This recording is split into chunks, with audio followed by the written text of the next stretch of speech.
أشهد أن محمدًا رسول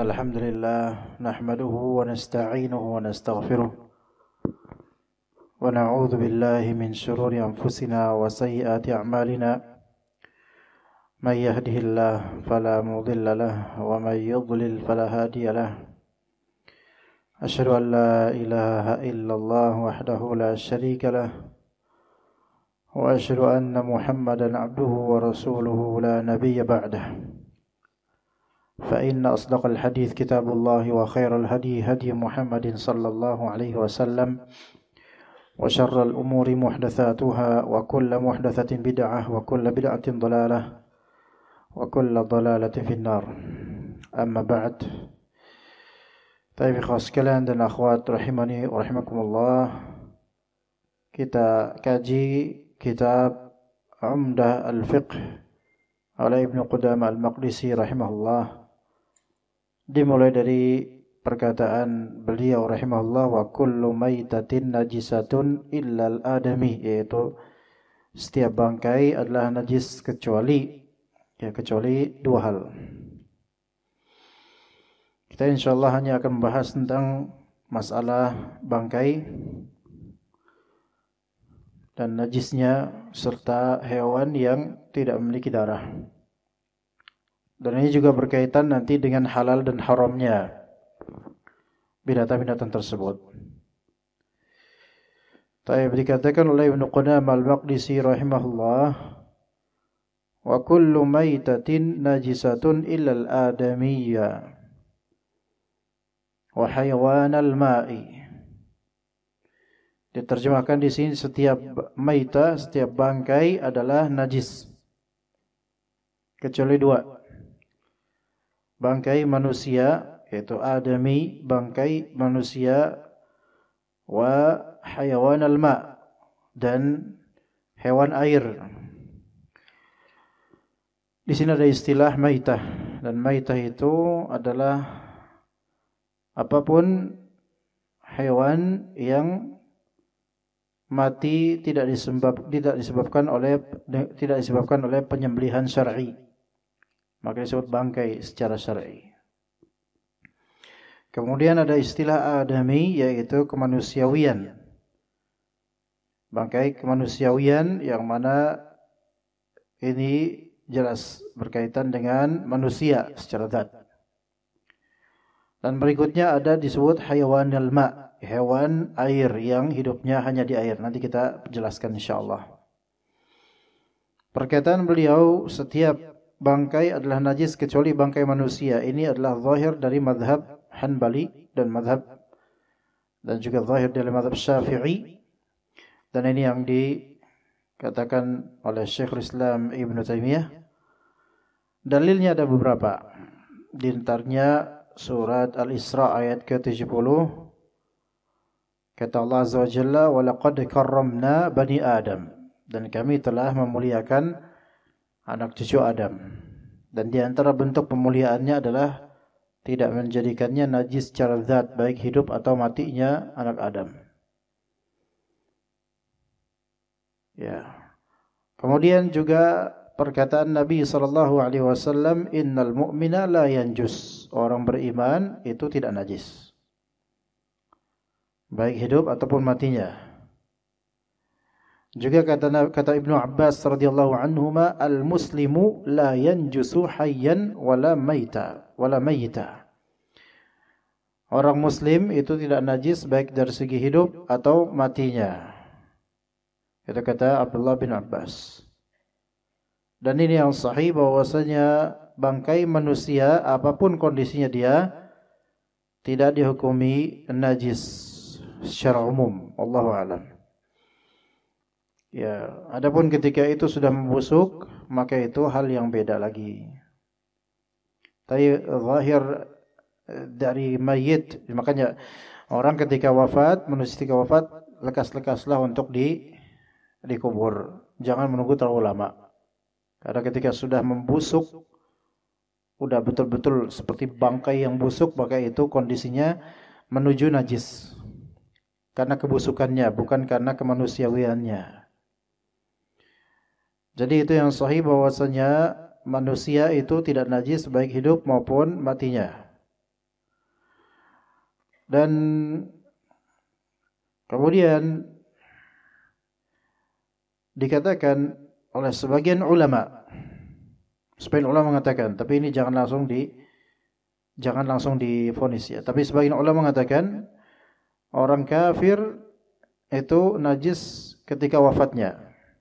Sebagian ulama mengatakan orang kafir itu najis ketika wafatnya. Ini sebagian ulama mengatakan begitu. Jadi ketika masih hidup orang kafir itu tahir, suci. Tapi ketika sudah wafat maka mayitnya orang kafir ini najis, kata sebagian ulama. Dalil mereka adalah firman Allah Subhanahu wa taala di surat At-Taubah 28. Surah At-Taubah 28 kata Allah Azza wa Jalla, innamal musyrikuna najas.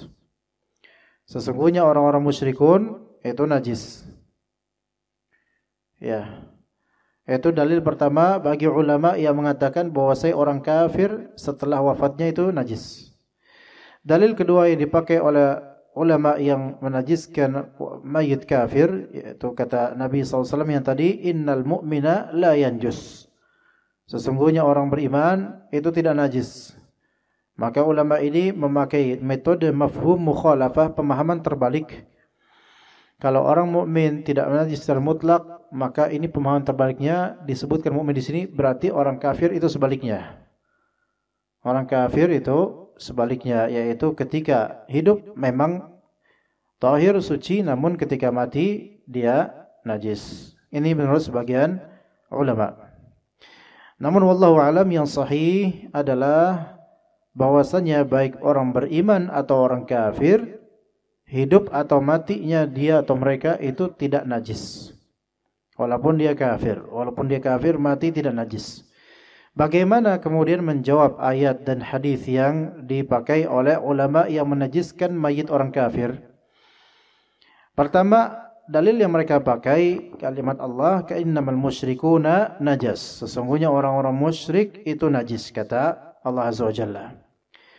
Dan kita menjawabnya, ini bukan menjawab ayat Allah ya, tetapi menjawab penafsiran terhadap ayat Allah Azza wa Jalla, bahwasanya yang dimaksud di ayat tersebut adalah najasah ma'nawiyah. Najasah ma'nawiyah itu najis secara ma'nawi, bukan najis secara materi. Karena najis itu ada najasah ma'nawiyah, ada najasah hissiyah. Najis itu ada yang najis ma'nawi seperti perbuatan syirik, kekufuran, kedengkian, maka itu semua najis secara ma'nawi. Dan ada juga najis secara hissi, yaitu materi, yaitu benda-benda najis atau yang terkontaminasi dengan najis. Nah, adapun ayat ini, innamal musyrikuna najas, sesungguhnya orang-orang musyrik itu mereka najis, maka maksud ayat ini adalah najis dari segi ma'nawi, yaitu akidah mereka. Najis dari segi keyakinan kufur mereka dan kesyirikan mereka. Dan ini menunjukkan bahwasannya setiap dari orang musyrik dan kafir, mereka dihukumi najis ma'nawi walaupun masih hidup. Jadi orang kafir atau musyrik, mereka memiliki najis ma'nawi walaupun masih hidup. Dan setelah mereka wafat, maka ya itu sudah bukan urusan kita lagi, karena itu sudah urusan dia dengan Allah Azza wa Jalla tentang kekufurannya. Namun secara zahir dari jasad, maka mereka tidak disifati najis. Tidak disifati najis baik hidup maupun mati mereka. Karena ayat ini berkaitan dengan najasah apa? Najasah ma'nawiyah. Ya, najasah ma'nawiyah, bukan najasah hissiyah atau materi.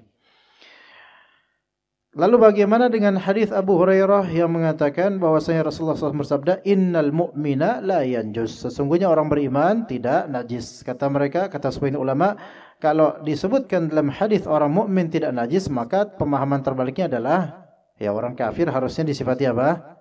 Disifati najis dong. Dan memang kenyataannya kalau di kehidupan orang kafir ketika Nabi SAW masih hidup, memang tidak langsung disifati najis secara jasad. Maka berarti tersisa najis ketika mati. Setelah wafat najis itu kata mereka, kata sebagian ulama. Maka menjawabnya adalah bahwasanya itu tidak menjadikan dalil, yaitu bahwasanya orang mukmin tidak najis, itu tidak menjadikan bahwasanya orang kafir najis begitu saja secara zat. Melainkan hadis ini memberikan kita pemahaman bahwasanya manusia pada umumnya tidak najis, baik hidup ataupun mati. Adapun Rasulullah SAW mengkhususkan penyebutan mukmin di sini takrimah, yaitu sebagai pemuliaan untuk orang mukmin. Penegasan bahwasanya orang mukmin tidak akan pernah najis, dan itu tidak berarti bahwasanya orang kafir secara zat itu najis atau ketika wafat itu najis, karena kondisinya orang kafir ketika wafat maka dia sama seperti orang beriman ketika wafat. Dari segi tubuh akan membusuk juga gitu kan, akan hancur juga, sama-sama, dan tidak berubah jasad. Maksudnya sama-sama orang beriman mati, orang kafir mati. Maka kita lihat mereka sama-sama manusia, setelah wafat ya sudah hilang ruhnya dan seperti manusialah wafat. Dan tidak ada perbedaan di situ secara materi zat dari tubuhnya mereka. Adapun di alam mereka, di alam barzakh, maka itu sudah bukan urusan keduniaan kita lagi dalam hukum fikih. Taib, maka yang sahih adalah orang yang kufur kepada Allah Azza wa Jalla, baik ketika hidup ataupun matinya, maka jasadnya tidak dihukumi najis. Sehingga ketika menyentuhnya itu tidak masalah. Ketika menyentuhnya tidak ada masalah. Hanya saja untuk orang yang kufur kepada Allah Azza wa Jalla, maka itu kita tidak memakai syariat kita untuk mengubur mereka. Biarkan orang kafir dikubur oleh keluarganya atau sesama orang kafir. Ya, kita tidak perlu memandikannya. Kalau misalnya memang tidak diperlukan, ya khalas, enggak usah, itu urusan mereka, khalas. Tapi kalaupun ada yang memandikan orang kafir misalnya ketika setelah dia wafat, maka apakah itu sama dengan memegang benda najis? Maka tidak. Kecuali jika memang dalam memandikan itu kemudian keluar cairan-cairan najis dari kemaluannya atau tinja, maka itu najis jelas. Baik itu mukmin ataupun kafir. Karena memang secara zat, baik air kencing atau tinja atau darah yang mengalir, maka itu dihukumi najis, baik itu milik seorang mukmin atau seorang kafir. Begitu ya jemaah sekalian. Jasadnya apa? Jasadnya punya hak. Jasad siapa nih?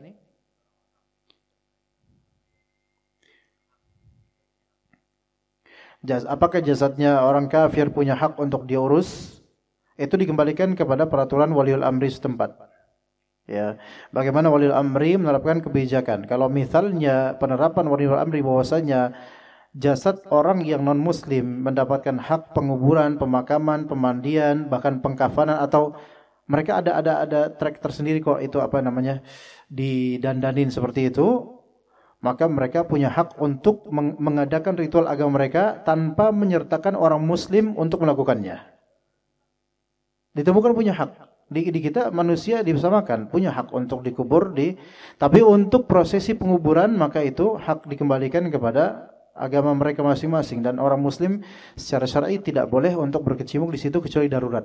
Darurat di sini misalnya memang diutus oleh penguasa atau oleh kelurahan yang mana misal Satpol PP yang melakukan, maka ketika memang dari pihak kelurahan memerintahkan misal saja Satpol PP untuk mengurusi mayat ini, maka wajib atas mereka untuk mengurusi ini tanpa adanya ritual syirik atau bid'ah, maka cukup urusin saja. Ya begitu. Dan itu dikembalikan kepada keputusan penguasa lokal masing-masing. Ya, begitu, wallahu a'lam. Tapi tentu namanya hak orang yang non muslim ketika dia mati tentu berbeda dengan hak muslim. Misalnya yang ditemukan ini KTP-nya Islam, maka tentu yang wajib atas walil amri dan orang setempat untuk melakukan prosesi dari awal sampai akhir secara syariat Islam. Itu haknya dia yang wajib ditunaikan oleh penguasa ataupun orang sekitar.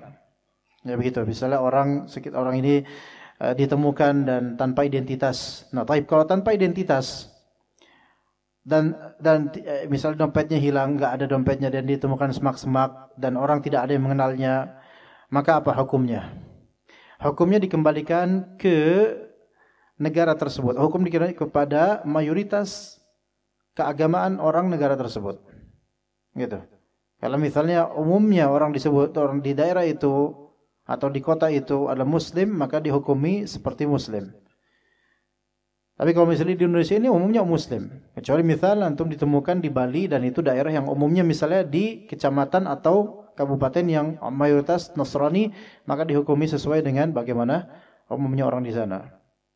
Begitu. Dan hak dikembalikan kepada bagaimana keputusan pemerintah daerah situ, karena keputusan hakim di sini sebagai fasl, sebagai keputusan yang harus dilakukan oleh masyarakat. Taib, kemudian itu tentang apa? Tentang bangkai atau mayit manusia. Taib, dan kenajisan orang-orang musyrik atau kafir itu ada pada apa? Ada pada akidah dan kepercayaannya. Di antara buktinya bahwasanya diperbolehkan bagi seorang muslim untuk menikah dengan kitabiyat. Menikah dengan kitabiyat yaitu wanita ahlul kitab, baik Yahudi atau Nasara. Maka ini menunjukkan bahwasanya secara zat mereka itu tidak najis. Apakah orang Yahudi dan Nasara itu musyrik? Musyrik. Tapi status kemusyrikan mereka itu dikhususkan dengan adanya kitab samawi. Maka disebut ahlul kitab. Satu-satunya agama yang tidak mengajarkan kesyirikan hanya agama Islam. Selainnya itu musyrikun. Ya begitu. Kemudian di antara bukti bahwasanya mereka itu tidak najis, ya, yaitu kita diperbolehkan untuk memakan makanan ahli kitab, Yahudi Nasara. Memakan makanan mereka kita boleh. Memakan daging sembelihan mereka boleh bagi kita, untuk kita. Selama tidak ada indikasi yang kuat bahwasanya mereka berbuat syirik di penyembelihan itu. Ya. Maka boleh kita makan hasil dari potongan sembelihan mereka atau kue mereka. Itu enggak masalah. Ini menunjukkan mereka pada asalnya apa? Tetap suci, tidak najis secara zat. Ya, begitu. Apalagi kalau punya istri dari kalangan ahli kitab misalnya, Nasrani atau Yahudiyah. Maka kalau memang dikatakan bahwa fisik mereka itu najis, maka tentu haram untuk menikah dengan mereka. Haram mutlak gitu loh. Karena kalau zatnya haram, maka ittikhaz, memelihara atau memegang tentu haram. Ya begitu, wallahu a'lam. Kemudian juga setiap bangkai adalah najis kecuali bangkai manusia, dan yang kedua hayawan alma, yaitu bangkai hewan air. Hayawanul ma. Hewan air. Nah, di sini kita akan mengupas hewan-hewan air, ikhwah. Hewan air dihukumi pada asalnya tahir, yaitu suci. Dihukumi pada asalnya apa? Suci. Masalahnya sekarang adalah hewan air kan itu ada beragam model, macam. Ya, itu disebut dalam syariat, disebut dalam fikih, imma dia disebut hayawanul ma atau disebut hayawanul bahr, dan dikiaskan dengannya hayawanun nahar, ya. Hewan air, hewan laut, hewan sungai, hewan kali, ya itu sama semualah. Ya, sama semua hewan air. Nah, apakah hukum hewan air ini khusus untuk ikan atau untuk segala yang dikenal sebagai hewan air? Ya. Atau yang mana ini yang sahih gitu loh. Ini terjadi perbedaan pendapat sebenarnya. Kita sekarang menyetujui bahwasanya hewan air itu suci semua. Taib. Tapi sekarang kita perlu tahu hewan air yang kayak gimana. Apakah khusus kesucian hewan air ini untuk ikan saja? Maksudnya setelah matinya untuk ikan saja, atau hewan air yang lainnya?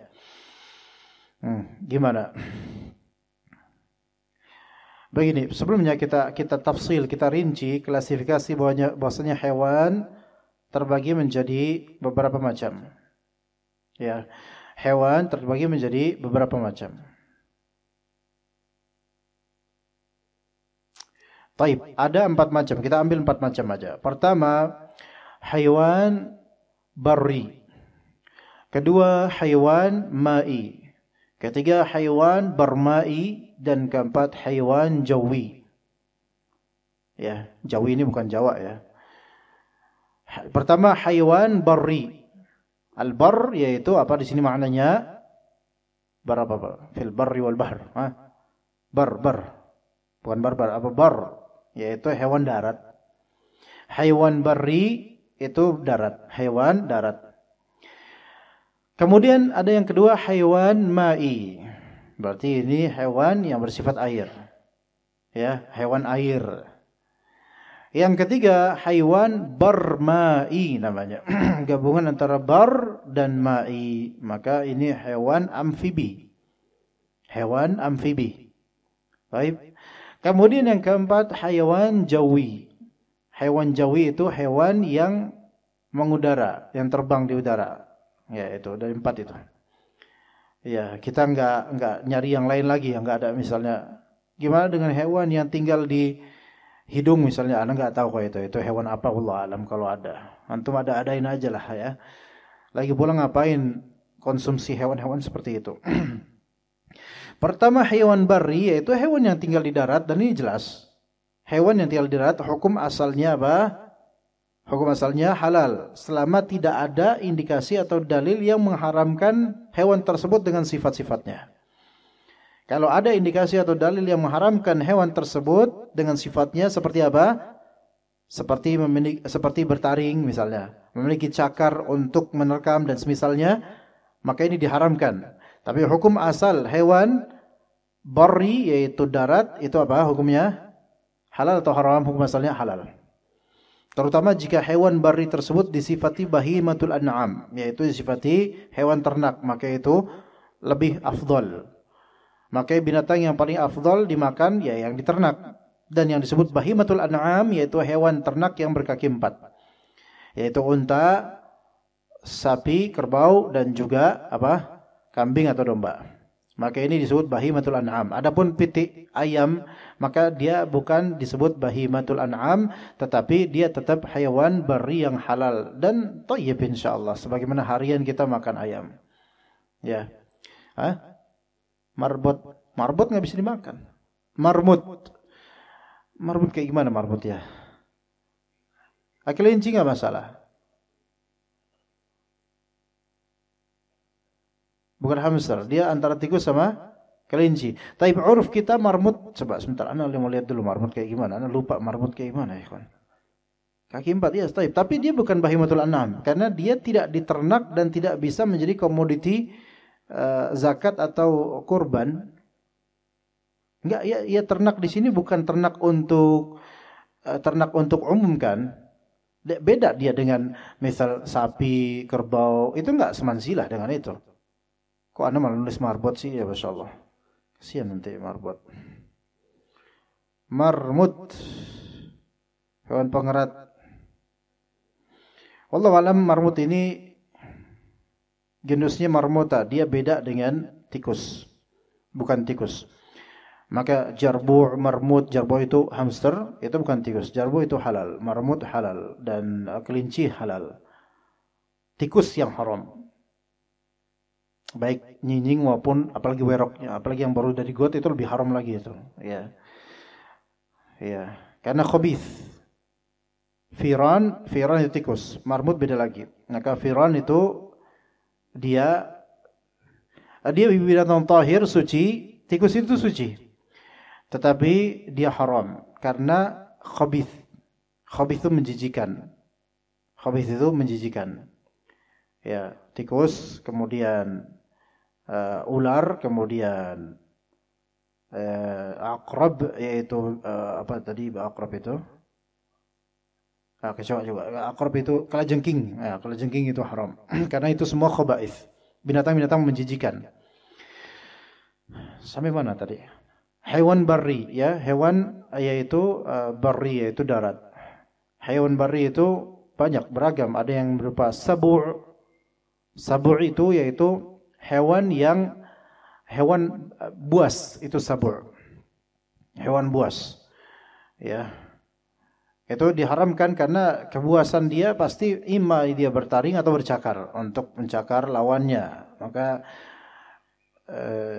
kucing itu termasuk haram karena dia punya taring dan juga punya cakar untuk memangsa lawannya. Begitu. Dan lawannya itu ya karnivora, binatang ya yang sama binatang. Maka diharamkan. Dan juga tidak ada dalilnya untuk menghalalkan itu. Bahkan kucing juga ada di zaman Nabi SAW, namun tidak pernah sekalipun mereka memakannya. Taib, kemudian binatang bari yang paling afdal dimakan yaitu bahimatul an'am, yaitu unta, sapi atau kerbau, dan juga kambing atau domba. Ayam juga bagus, namun tidak semanzila dengan bahimatul an'am. Kuda boleh, kuda zebra juga boleh, halal. Adapun keledai haram, dan juga gabungan antara keledai dan kuda. Maka ini peranakan dari keledai dan kuda itu haram. Bighal, maka itu haram. Gimana? Kuda apa? Kuda kepang itu apa tuh? Anda cari lagi, Anda nggak tahu. Kalau musta'an ini ada yang baru-baru ini kuda kepang. Lah ini orang kuda kepang ini udah kuda kepang ini kuda lumping, Pak. Yaitu orang, Pak. Para sadi. Kuda poni, apalagi itu Allah musta'an. Itu binatang apa-apa.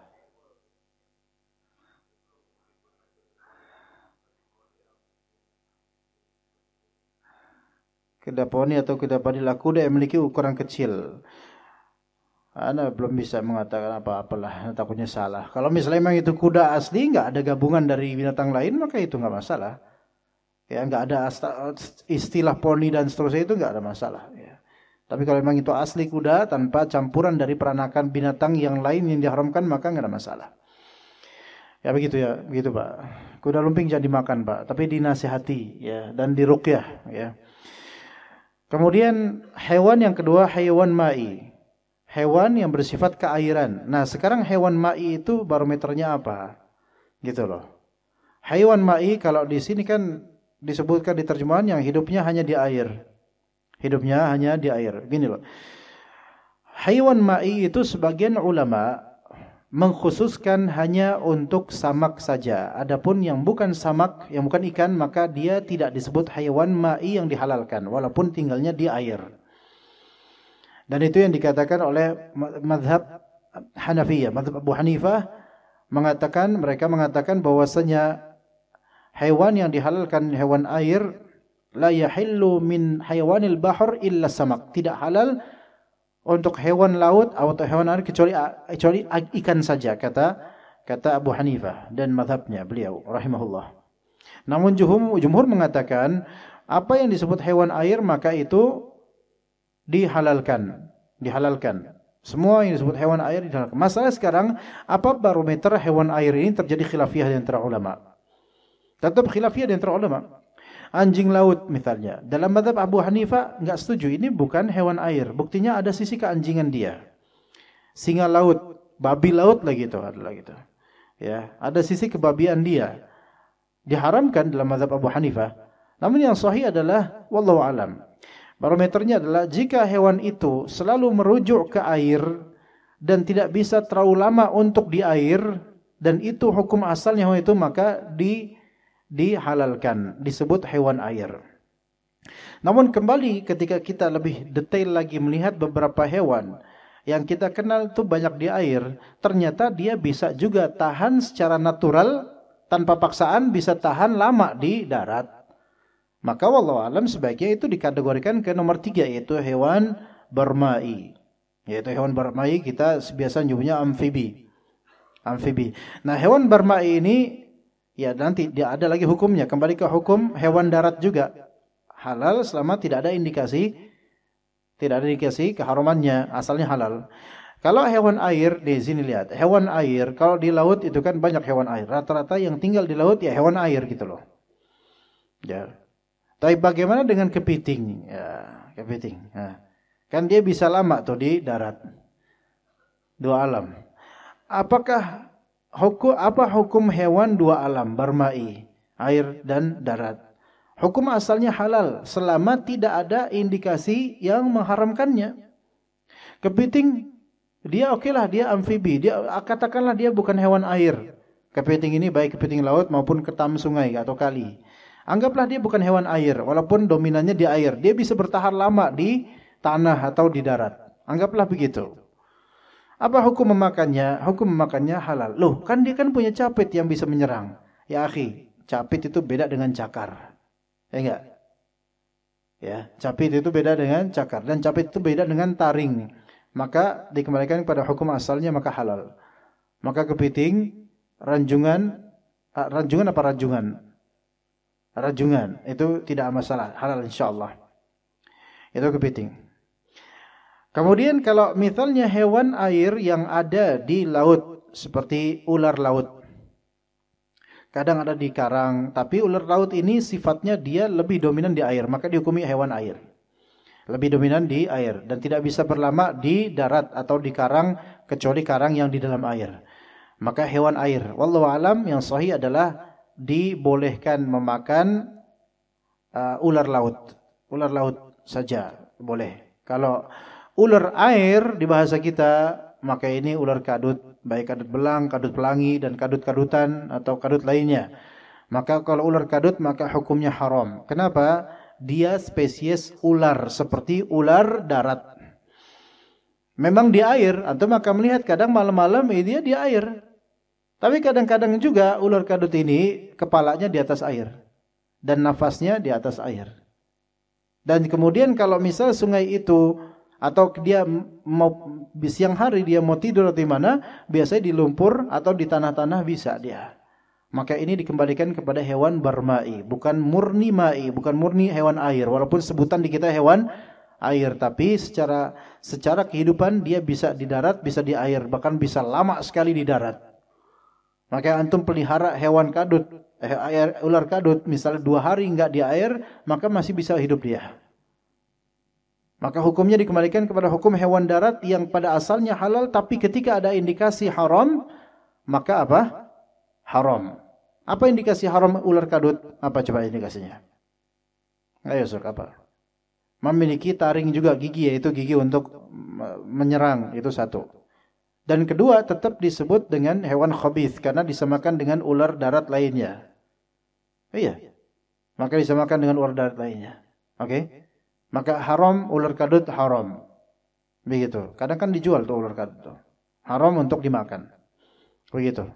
Ya, iya Pak ya? Kok pada diem? Apa enggak terima dengan ini ya? Itu ular kadut. Bagaimana dengan ular laut? Kenapa ular laut kok dihalalkan? Padahal ular laut punya taring. Ya akhi, ular laut itu hewan air. Murni di laut saja. Lebih dominan di laut, maka dihukumi hewan air. Kata Nabi SAW, huwa at-tahuru ma'uhu al-hillu maitatuhu. Dia suci menyucikan airnya, laut, dan halal airnya. Halal bangkainya. Maka termasuk dalamnya ular laut. Karena dominan di laut, di air saja. Walaupun punya taring, ikan hiu saja punya taring, tapi halal. Tapi kan itu ikan, ini kan laut. Udahlah, enggak usah debat. Yang penting hewan air dah khalas. Ya. Tapi bagaimana dengan belut? Belut. Ima katakan belut hewan air, ima katakan belut itu 2 alam. Maka dikembalikan kepada apa? Hukum asalnya, yaitu halal. Apakah belut bertaring? Setahu Anda enggak ya? Apakah belut itu bercakar? Itu bukan belut namanya, kok bercakar. Ya kan? Maka hukum asalnya adalah halal. Ya, urusan kolesterol atau enggak itu urusan lain, ya. Ini urusan fikihnya saja. Itu tadi mai, hewan mai. Kemudian yang ketiga, hewan bermai atau seringkali kita sebut amfibi. Nah, bermai ini adalah hewan yang bisa tinggal di dalam air, bisa juga tinggal di darat di waktu yang sangat lama tanpa darurat. Tanpa darurat. Nah, ulangi, tanpa darurat. Artinya dia bisa ikhtiar, pilih, bisa memilih dia mau lagi diam di darat, bisa milih dia mau diam di air. Apa contohnya? Biawak, sebagian ular, kemudian buaya, kura-kura, kemudian biawak udah tadi, biawak udah belum? Dibelumin aja, udah biawak ya, kodok atau katak, apalagi Pak? Marbot, enggak ada, marbot enggak masuk. Sebutan-sebutan tadi lah kita kupas. Asal hukumnya apa? Asal hukumnya adalah halal selama tidak ada indikator atau dalil yang mengharamkannya. Biawak bisa di air lama, bisa di darat apalagi. Maka hukumnya seperti hukum hewan darat, asalnya halal, tapi kalau ada indikator haramnya maka haram. Apa coba indikator haramnya biawak? Cakarnya, iya, kalau udah terpojok menyerang antum, lumayan itu. Ya, dan juga dia termasuk hewan buas juga. Tapi sepertinya bukan termasuk sabu' ya, wallahu alam, ana enggak tahu kok itu. Tapi dia buas dan juga termasuk menjijikan bagi sebagian orang ya. Begitu. Apalagi tadi yang disebutkan? Buaya. Buaya ini khilaf di antara ulama. Kalau buaya itu khilaf di antara ulama, biawak juga lebih khilaf lagi. Ya. Tapi biawak itu menurut ana malah lebih ke hewan darat ya, bukan. Kalau buaya ini khilafnya kenapa, ikhwan? Karena sebagian ulama Hanbali atau juga ulama Maliki, mereka berpendapat bahwa buaya ini adalah murni hewan air yang masuk dalam dalil-dalil kehalalan hewan air. Walaupun dia bertaring, walaupun dia bercakar, walaupun dia buas, namun dikategorikan hewan air yang dihalalkan. Oke, sebagian masyayikh Saudi Arabia itu menghalalkan buaya. Iya. Menghalalkan buaya. Cuman kita bingung gimana cara makannya itu loh. Iya. Nyembelihnya itu gimana gitu. Ya mungkin bisa diikat terus bismillah Allahu akbar gitu. Tapi sepanjang buatan kita enggak ada buaya yang disembelih. Ya, wallahu alam. Dihalalkan oleh sebagian ulama Malikiyah dan juga sebagian ulama Hanabilah, apalagi Hanabilah kontemporer sekarang. Namun yang lebih tepat wallahu alam, buaya ini wallahu alam lebih condong kita haram. Dari beberapa sisi. Pertama, buaya ini bukan murni hewan air. Berarti dia hewan bermai, bisa darat, bisa air, yang mana dia bisa secara ikhtiar dan pilihan dia mau di mana sekarang, ya enggak? Tanpa darurat. Enggak ada darurat, dia harus di darat. Tapi dia pengen ke darat lama, mendekam di darat lama, berjam-jam bahkan, dia bengong gitu aja. Ya, itu pertama. Kemudian karena itu hewan bermai, yaitu amfibi atau air dan darat, maka dihukumi hewan seperti hewan darat yang hukum asalnya halal, tapi kalau ada dalil keharaman maka haram. Sifat keharaman seperti apa? Bertaring, bercakar, buas, dan juga menjijikan bagi banyak orang. Coba sepakatkan siapa di antara antum yang pernah makan buaya? Bukan rotinya, buayanya. Ya. Kalau roti buaya itu kan apa? Kinayah untuk apa itu? Nikah ya kalau salah ya. Ya. Ya. Taib. Masya Allah, ini udah azan Isya dah. Beneran udah Isya nih. Ya Allah, Anda baru pengen bengong barusan mah udah Isya aja, Masya Allah. Taib, Pak, silakan kita azan dulu, setelah itu kita lanjut. Dan jika ada pertanyaan nanti insya Allah ba'da azan insya Allah. Baik, kita masih ke rincian hewan bermai, yaitu hewan yang hidup di dua alam, laut, di air ataupun di darat. Tadi kita sampai mana, ikhwan? Sampai di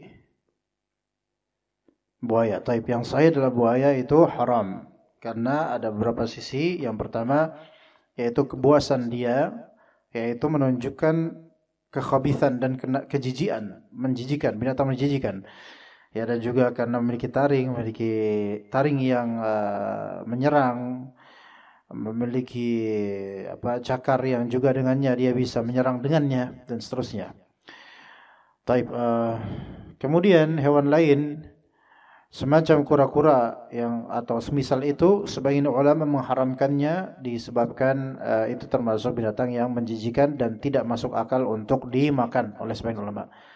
Ya, ada beberapa ulama yang memberikan illat diharamkannya suatu binatang karena tidak masuk dalam akal manusia untuk memakannya. Di antaranya kura-kura oleh sebagian ulama dan juga di antaranya monyet. Monyet itu diharamkan oleh sebagian ulama, di antara sebabnya adalah apa? Karena tidak masuk ke dalam rasional manusia untuk memakan binatang seperti monyet. Itu masuk ke dalam masa khubuth, yaitu menjijikan, hal yang menjijikan untuk dimakan. Kemudian yang dilarang juga hewan bermai, apalagi tadi ikhwan, difda', yaitu kodok atau katak, frog atau toad, yaitu semua wallahu alam yang sahih adalah haram. Apa dalilnya? Apa indikasinya? Yang pertama adalah dalil Nabi SAW yang melarang untuk membunuh kodok atau katak, karena kata Nabi SAW suaranya adalah tasbih. Maka lahirlah kaidah, yang ini kaidah yang sahih, apapun hewan yang dilarang untuk membunuhnya, maka hukumnya haram untuk dikonsumsi. Hewan yang dilarang untuk dibunuh atau diperintahkan untuk dibunuh, maka haram untuk dikonsumsi. Itu kaidah. Hewan yang diharamkan untuk dibunuh atau diperintahkan untuk dibunuh, maka haram dikonsumsi. Hewan yang diharamkan dibunuh, contohnya kodok, nggak boleh bunuh kodok, maka berarti kodok itu haram. Karena bagaimana kita bisa makannya kecuali kalau kita membunuhnya, sementara membunuhnya dilarang. Begitu juga seperti lebah dan tawon, dilarang untuk dibunuh, maka haram. Semut juga dilarang untuk dibunuh, maka haram. Begitu, ya. Dan ada hewan-hewan yang diperintahkan untuk dibunuh, sehingga itu haram untuk dikonsumsi. Karena apa? Karena diperintahkan untuk dibunuh. Kenapa diperintahkan untuk dibunuh? Karena khubth, yaitu kejijian hewan tersebut, menjijikan. Seperti apa hewan yang diperintahkan untuk dibunuh? Ular. Ular secara umum diperintahkan untuk dibunuh. Ya, diperintahkan untuk dibunuh, kecuali ular-ular rumahan yang ada indikasi kemungkinan dia bukanlah ular asli, melainkan manifestasi jin. Maka itu dilarang untuk, atau dianjurkan untuk tidak dibunuh. Bukan dilarang, dianjurkan untuk tidak dibunuh. Karena ada posibilitas ini adalah jin, maka tidak dibunuh, ya, sehingga tidak boleh dimakan. Jangan dimakan. Nanti makan jin dong antum. Antum ketemu jenglot, antum makan jenglot crispy misalnya, ya nggak bisa, nggak boleh lah. Ya begitu. Kemudian hewan yang diperintahkan untuk dibunuh seperti hewan-hewan khaba'ith, seperti tikus, kalajengking, cicak, maka itu semua haram untuk dikonsumsi. Jadi semua hewan yang dilarang untuk dibunuh dan semua hewan yang diperintahkan untuk dibunuh, mengkonsumsi semua itu haram. Itu kaidah. Dan itu kaidah itu berlaku di mana? Di semua hewan darat atau hewan amfibi. Begitu. Kodok dilarang untuk dibunuh, maka berarti haram untuk dikonsumsi, ini yang sahih. Maka apa? Suike atau apa itu namanya itu? Sate kodok dan semisalnya itu haram. Enggak boleh. Walaupun cara mematikannya disembelih, bismillah, Allahu akbar, enggak bisa, itu haram. Itu yang sahih, enggak boleh dibunuh. Dan ini masuk ke dalamnya baik katak maupun kodok. Baik katak tentara maupun kodok bangkong, itu semua enggak boleh dibunuh, kecuali jika itu menimbulkan madarat seperti hama dan semisalnya, maka itu diperbolehkan untuk dibunuh demi maslahat. Pembolehan ini demi maslahat yang rajihah, yang besar untuk manusia. Misal kodoknya udah terlalu banyak, ya, sehingga menjadi hama misal, maka dibolehkan untuk dibunuh dengan kadarnya. Dan setelah dibunuh enggak boleh dimakan, karena kembali ke hukum asalnya itu haram. Itu kodok. Kemudian yang keempat, hewan jawi. Jawi yang bersifat jauh. Jauh itu adalah udara. Seperti beburungan, capung, laron, dan semisalnya. Hukum asal dari hewan-hewan tersebut adalah boleh. Ya. Apakah belalang termasuk hewan jawi atau tidak? Wallahu alam, dia termasuk hewan barri walaupun pakai sayap, dan itu dihalalkan kalau misalnya belalang. Belalang dan yang semisalnya. Belalang dan yang semisalnya. Itu halal. Ya, adapun binatang-binatang seperti laron, rayap dan semisalnya, maka ini sebaiknya tidak dimakan. Karena ini sepertinya wallahu alam masuk binatang yang menjijikan. Maka laron jangan dimakan, digadot, dicemil dan semisal jangan. Taib ulat hewan barri, hewan darat yang juga di sini ada syubhat, sebagian ulama membolehkan. Namun wallahu alam sebaiknya dihindari yang seperti ini. Nah, ulat sebenarnya ada rincian ya. Ulat itu terinci. Beda, ulat kan beda-beda kan? Ulat itu ada berapa rincian? Jika ada, yang pertama, jika ulat itu tumbuh di tumbuhan yang suci, maka hukumnya boleh dimakan, tetapi dibarengi dengan tempat dia menempel. Ulat di sini ulat tumbuhan maksudnya. Ulat yang memang menjadi ulat tumbuhan tersebut di daunan atau di bubuhan, ya, maka itu diperbolehkan untuk dikonsumsi selama memang benda yang dia nempel padanya itu juga dikonsumsi manusia. Paham nggak di sini? Gimana? Hah? Bukan terpaksa makan, Pak. Misal ulat daun itu juga kita makan gitu loh. Enggak, walaupun sengaja makan enggak apa-apa. Daun itu ada uletnya. Antum lalap dan uletnya masih uget-ugetan gitu, makan enggak apa-apa. Kalau ana sih enggak, cuman kalau antum fadl. Cuman halal boleh. Kalau ana sih ana buang, ana enggak mau makan dia. Ya. Tapi itu halal selama antum makan bersamanya. Gitu loh. Karena itu hewan tumbuh di situ. Antum beli jambu, ya, jambu nih. Di dalamnya ada ulet, masih hidup uletnya. Bahkan mengucapkan salam ke antum. Nah, antum makan beserta uletnya, enggak apa-apa. Tapi kalau antum gado, dikumpulin gado, ini enggak boleh. Gitu ya. Maka kalau misalnya antum mendapatkan nih, nah ini keadaan pertama, ulet pertama, yang mana antum juga memakan dengan tempat dia hidup, gitu loh. Itu boleh. Tapi tidak dipisahkan. Baik dalam keadaan dia udah hidup atau udah mati dan sekalian itu satu paket lah makan juga tuh. Begitu. Maka kacang busuk atau jambu yang agak membusuk karena ulat itu dan ulat itu udah mati di dalam, antum makan enggak masalah juga. Ya enggak tahu rasanya gimana terserah antum, tapi halal. Karena dia masih berada di lingkupnya. Bukan yang terpisah dikumpulin terus antum gado cemil gitu, enggak, jangan. Gitu satu. Keadaan ulat kedua, yaitu ulat yang tumbuh di batang-batang pohon. Batang-batang ini semua masuk ulat, baik ulat kecil ataupun ulat bulu, ya.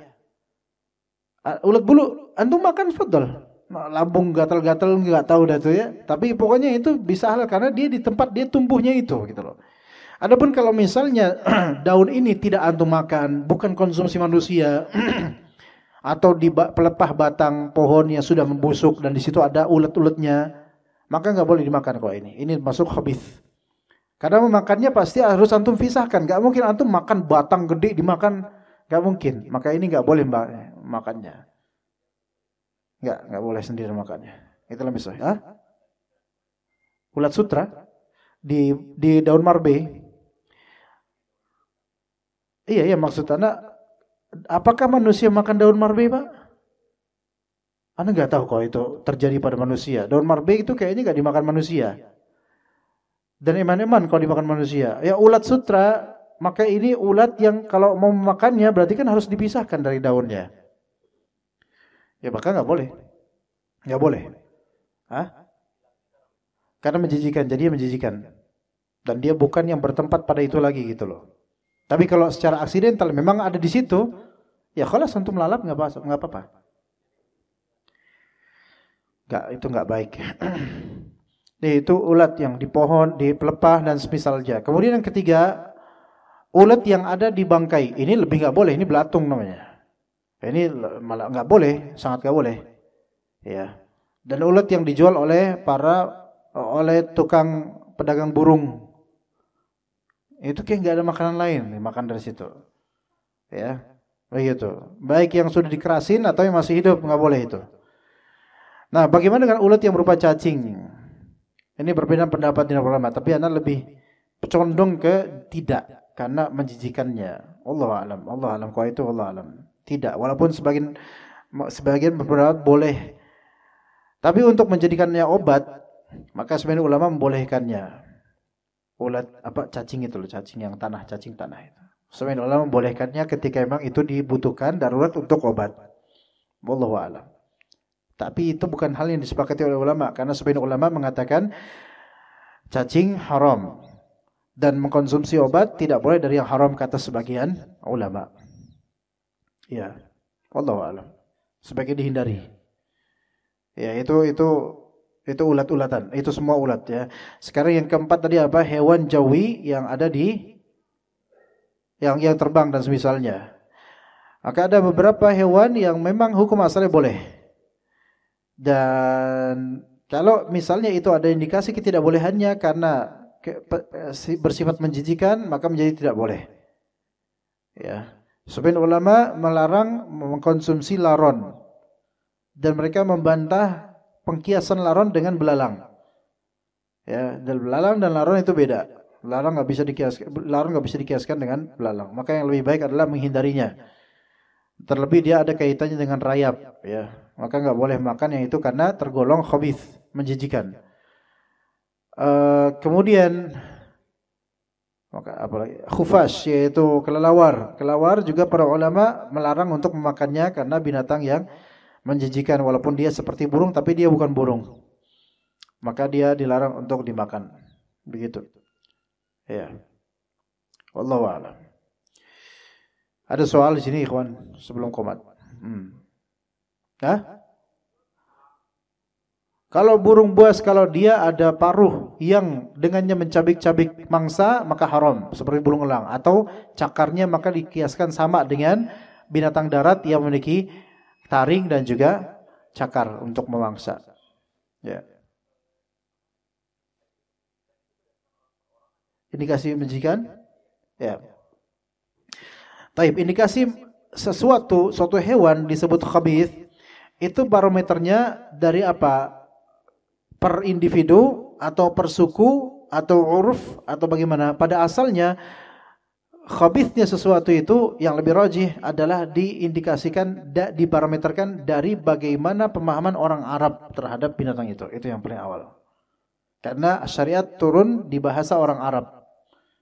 Maka di sini bagaimana orang Arab memandang binatang tersebut. Itu asalnya. Namun kan tidak semua binatang dikenal oleh orang Arab, gitu kan? Maka wallahu alam dikembalikan kepada keumuman dari orang-orang, dari keumuman dari manusia pada umumnya dulu, gitu loh. Gitu loh. Tapi sekarang umumnya manusia mau enggak makan cacing, itu dia. Ya kan? Walaupun ada beberapa individu mau makan cacing, entah karena terpaksa atau harian, mau dia, itu tidak bisa menjadi penilaian hukum karena umumnya manusia menjadikan cacing itu sebagai binatang menjijikan. Gitu, untuk dimakan ya, untuk dimakan. Begitu. Umumnya manusia mau nggak makan buaya? Mau nggak, Pak? Nggak, kita nggak berpikir buaya kok dimakan. Yang ada buaya memakan biasanya gitu kan.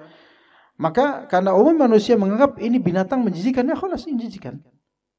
Ya, walaupun sebagian orang Arab menganggap itu menjijikan, enggak menjijikan, wallahu alam. Kemudian juga ada enggak di antara kita, apalagi binatang apalagi ya? Makan kecoa misalnya. Enggak ada. Dan kecoa ini ya tawallat minan najasa atau minal khaba'ith. Kecoa itu binatang yang tumbuh dari benda-benda yang kotor, makanya jijik gitu loh. Ya, enggak ada orang yang bilang kecoa itu enak dikonsumsi. Apa? Antum tadi?